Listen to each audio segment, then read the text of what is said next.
Vicki Brackens is the president of Brackens Financial Solutions Network, LLC, and a registered representative of LPL Financial, member SIPC.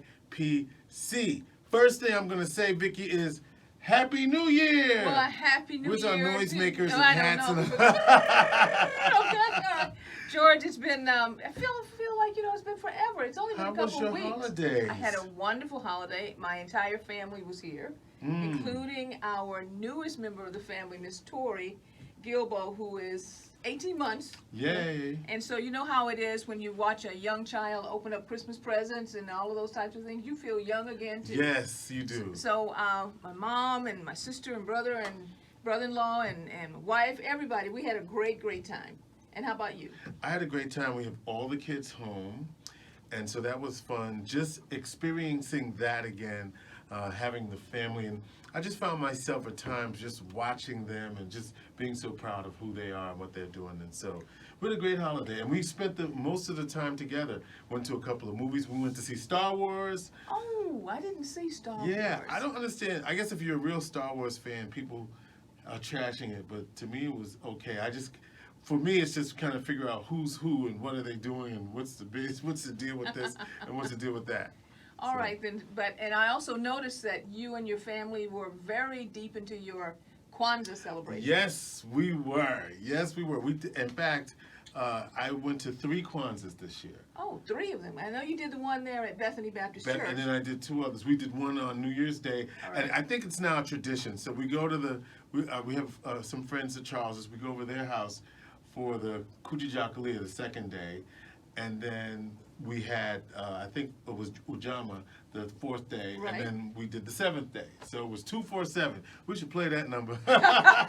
And then every day we figured out a way to celebrate. And then I also put out the messages on social media. Yes, you did. So people and I enjoyed all of them. But, talking about some of the messages that went out on social media, one of the things that also happened, because we asked that if anyone had any questions, yes, or anyone had some desires on topics that we wanted to cover for 2020, that they actually send those to you on social media. Yes. And my phone was going crazy, as far as some of the things that were coming to you that you were pushing over to me while I was away. Here's this, here's that, here's this. Exactly. So I think we probably have enough for the next 6 months, but I'm going to start today with what I call our 2020 wish list, because there was an incredible survey that was done by Fidelity right at the end of the year, where they surveyed roughly 3,000 people, all of them somewhere between, actually ages 18 and up, to ask them what their number 1, 2, 3, 4, and 5 wishes were around their finances. And the results were surprising to me. And you know why? Why? Because usually when you start looking at resolutions and wishes, and the things that people want to do, and you looked at it over the years, it's rare that we see something that we saw this year, which was the theme was around paying off debt. Oh, you must have did a shout when you saw I that. did. Whoa, you've been tuning into the show or what? Okay, all right. Paying off debt. So let me read some of the results to you. Okay. In fact, I'm going to say this right now so everyone can go, and if you want to link to the survey or to the article, we'll make sure that we post it. But here's what was asked. If you had an option A or B, which would you rather do? Okay, I'm not even going to look at the answer. No, don't look at the answers. Okay. Turn your page over. Okay. Okay, so option A would be save $5,000 or lose 5 pounds. Ooh.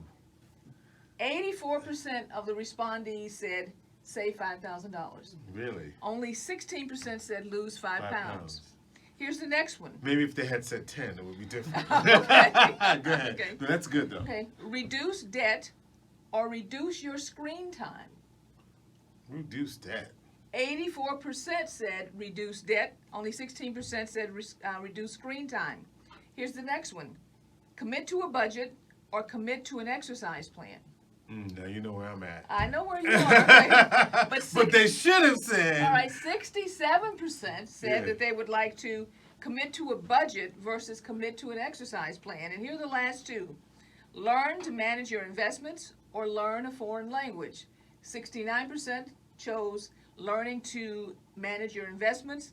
31% said learning a new foreign language, and finally, put 1% more toward your retirement versus drink one more glass of water. Oh. Okay. 1% more to your retirement. 1% more to your retirement, absolutely one at 62%. But you would think, well, those are pretty easy choices. But when they did a second half of the survey, and here's where it really gets interesting. Of all of the respondees, even without the choices, 51% chose pay down debt. They actually said that they wanted to pay down debt. 53% wanted to save more, and 35% wanted to spend less. Why? Because 51% of the respondees felt that they were not, listen to this, George, they were not prepared for unexpected expenses. We have heard that before. I think if we go back into our archives and we Right. start talking about being prepared for Right. unexpected expenses Yeah. and setting up that emergency fund and that drill that we went through on the weekly amount that you needed to save, I was absolutely floored to see this because it dovetailed exactly into some of the things we talked about last year. So what we're going to do for the first couple of weeks Okay. is focus on paying down debt. So here's the homework for everyone. If Okay. we're going to do this, We gotta do it. this is a participation. You must get involved. Okay. This week, I want you They're to over go and find Yeah. all of the debt. Now this goes back to what we were talking Yeah, about. find it, right? Getting organized. Yeah. Not I think I owe. Right. I believe I owe. Find every credit card statement. Find every personal loan statement. Find all the things relative to your student loans. And Open the mail. Open the mail. Yeah. Open the mail would be a good way of saying it. All right. Lay it out in front of you and organize And it. deal with it. We're going to deal with it. Yeah. So I want it listed out, who the creditor is, how much you currently owe, what the interest rate is that you're paying, and what the minimum monthly payment is. Those four things. Who you owe, Right. what the balance is, what the interest rate is. We want to make sure that you lay this out exactly across up because we want to have a chart to show exactly what you have and what you owe. Because when we start next week, we're going to talk about reality, what steps need to be taken, and what things that we can do to make sure that we get that debt paid off soon. We'll have a link on our Facebook page for a tool that they can use. Yes, no, what do you mean a tool that they can use? I want them to do this longhand. I don't Oh, want them, you don't no, want no, it? no, no. Oh, This is what for real. Right. Okay, you don't want that. No, because Okay. the connection between There's a psychological. exactly of opening the mail, opening statements. You know, for a lot of people, that's going to be like, what? Exactly. Because people like to just plug in numbers. Exactly. Okay, I want you to get a piece of paper. And Okay? do some or columns. a notebook and some columns. I really want Okay. this old school because we need to have the connection between the brain, the hand, and what's really happening as far as your finances are concerned. This is gonna be now, fun. further down the line, we'll probably employ some tools, but right now, for this reality check, we need to do this old school. Right. All right. So Now, we also want to know if you agree with the survey. I mean, is that It's true. your number one goal? Hit us up on Facebook. Hit us up on in the comments of this video. Let us know. let us know, and when you go over to YouTube, you can also say, okay, give us your comments there. Right. But we need to hear how you feel. Yeah. Because this is going to be work that we do together. I encourage everybody. In fact, when we ended last year, I said we were finishing Millionaire Next Door, and we were starting a new book. Did you get the new book? The new book? No. What's the new book? The Narrow Road by Dr. Pamela Jolly. That's right. You told me that. Exactly. The Narrow Road by Dr. Pamela C.V. Jolly. How you connect wealth, legacy wealth, okay, building legacy wealth. So, if you haven't purchased your book, because we're going to reference that. You should have reminded me to tell them that so I could look good. Okay, so that make sure that you have that next week because we're going to start reading that together. That is this year's read is The Narrow Road. Also, before I forget, George, because time is ticking, Yeah. February 23rd, you know what's happening? I know what's happening. That is the annual Black History Month Cabaret. It's the annual Black History Month Cabaret, sponsored by Brackens Financial Solutions Network in conjunction with Central New York Jazz Foundation. February 23rd at the Downtown Marriott. Doors open at 4 o'clock. Let me say this to everyone. Tickets are more than 2/3 sold.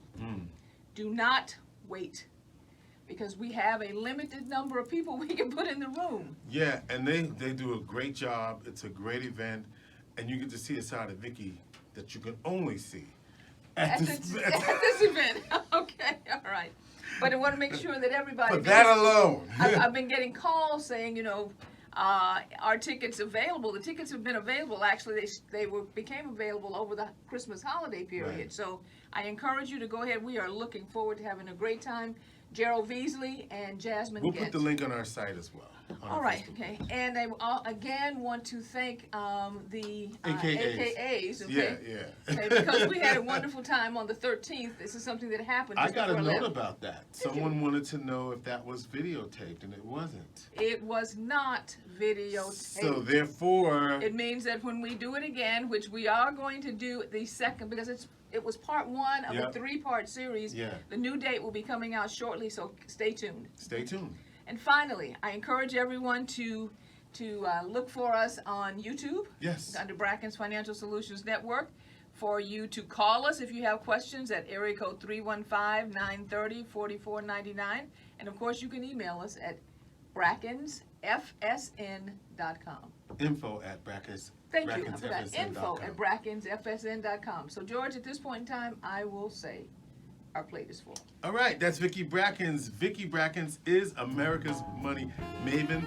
Brackens Financial Solutions Network, LLC, is a sponsor of Inspiration for the Nation. And this segment, it's brought to you in cooperation with LPL Financial, member SIPC.